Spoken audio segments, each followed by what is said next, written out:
potential of this transformative technology is going to be about how we use it and what we do with it. And yes, there are risks out there, and yes, there is need for protection, and none of those things can be underplayed. But there is also great opportunity to use AI for good. At Bright Tide, we run accelerator programs to support entrepreneurs developing solutions for climate and biodiversity, and partner with major organisations to provide a whole range of support to these entrepreneurs to help scale up their business. We're really set up to help amazing startups who have great ideas, thinking of how to address sustainability and climate environmental issues. At the beginning of your journey as an entrepreneur, it's not just the money that's stopping you. Sometimes it is just access to high-level advice.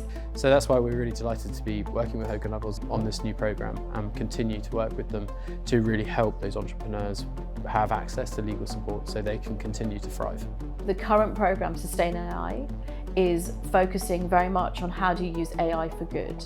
How can AI be deployed to address sustainability and environmental challenges? We chose AI because I fiercely believe that AI is the future. It's absolutely revolutionising everything we're doing. We're in like the industrial revolution now, but for artificial intelligence. It's been wonderful to meet some of the ventures on the programme who are using AI in the most innovative ways, including how do you monitor biodiversity, how do you detect forest fires.